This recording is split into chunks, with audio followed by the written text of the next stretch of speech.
doing my training by myself, like I've said before, always have a little spot in my garage at least, with one punching bag. I mean, that's what I started with.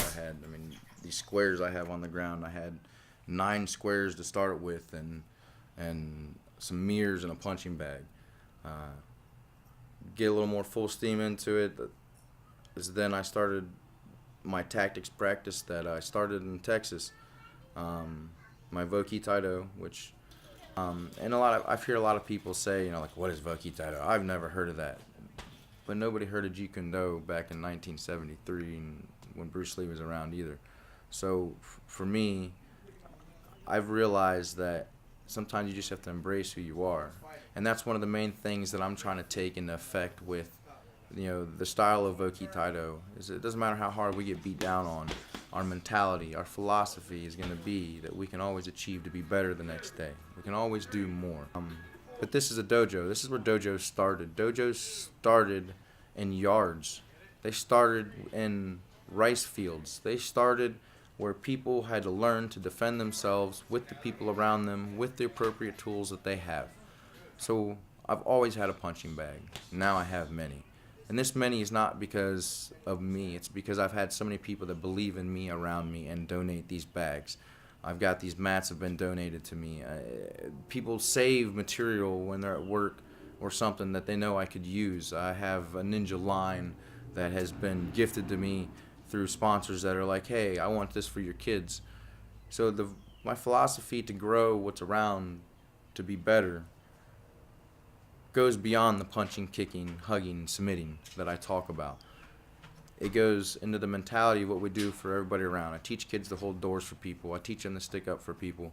That's what we need to do. It's lost in society. And a lot of martial arts teach a lot of those things. But to make somebody feel them is a whole nother level. And that's something that I feel I'm bringing to the table that's hopefully encouraging those around me.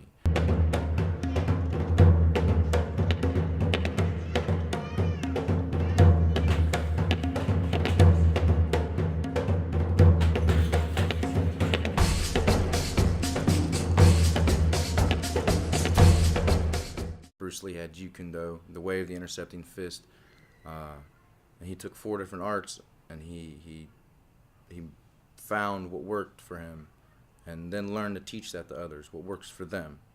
And I watched that a lot, and I listened to it. So I'm teaching my kids as I'm learning martial arts. So then it really holds to me. It's not like I'm just teaching anybody. I'm teaching my kids as well. So then I started really thinking, like, am I just another mixed martial art? And then I started realizing, it's not really a martial art I'm trying to teach somebody. I'm trying to teach them themselves. I'm trying to teach them how to handle any art that they are going to learn. And just so happens that, I can teach them to punch and kick and grapple and all that fun stuff. So then when Voki Taedo came, people were like, hey, I want to do your MMA class. I want to do your MMA class. And like I told them, like, I feel like I'm not just teaching them mixed martial arts, because when you think that, it's almost like it's nothing but punching, kicking, and fighting. But I'm teaching the philosophy of Voki Taedo, which is to understand mentality of oneself, to have a purpose for yourself. That's more than just material or having, but knowing and being good with yourself, which then means you're good with others. And then that recirculates. So with Voki Taedo, like I said, you got Greg Jackson's MMA, you have Matt Hughes' MMA. Voki Taedo is Van Vo's MMA.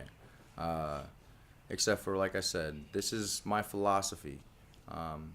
I'd much rather teach somebody to know what to use and when to use the appropriate things. Now, the reason I say that is our society now is very tricky. If I need self-defense, it's how do you use it and where do you use it. So kids in school, they can't use self-defense and hit a kid regardless if it's retaliation or not. Because if they hit that kid, they're going to be in trouble. It's just how it is. Most schools now most schools are no tolerance now. So if somebody learns to immobilize somebody versus hitting them, that's going to clear them in school. So jujitsu is real great for that. A kid holds some other kid down until a teacher comes. That kid's probably going to get in less trouble because he didn't hit him. The other big thing that I teach the kids too, if they immobilize somebody in school, is their peers are watching. The peers see somebody immobilize somebody, that is an immediate no that that person has knowledge greater than just punching wildly and landing a punch. So with Voki Taedo, we have to make sure we know what we're using and where we're using it. So with kids, I have to teach them that. We're in school, we need to learn to use our immobilizations. But if it so happens that they're on the street and somebody's in the alleyway and tries to pull them into a van or something, they need to know that they can use striking, they need to know that they can use forceful things, and they need to use it appropriately.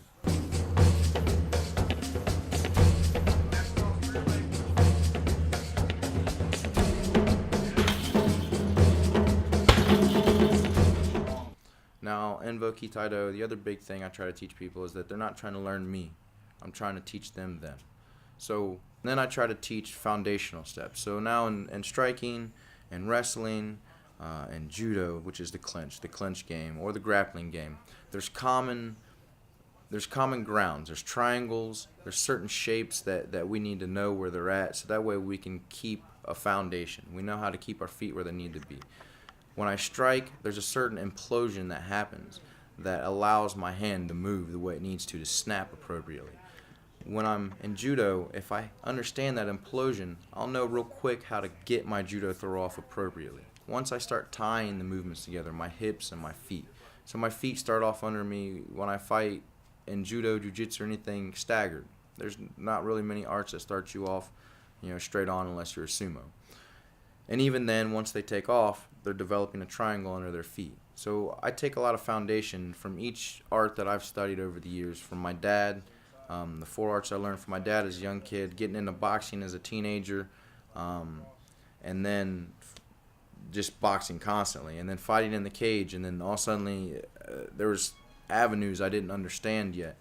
So I made sure I took Voki Taedo as I was developing it, and tried to apply that Bruce Lee concept that I grew up with, which is to be formless and to take in what works and to expel what doesn't.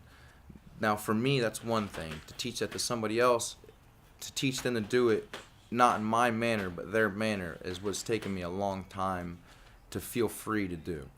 And now that I've been doing this for so many years, I feel free to teach anybody their style, because it's so easy to relate with somebody when you have this martial arts connection.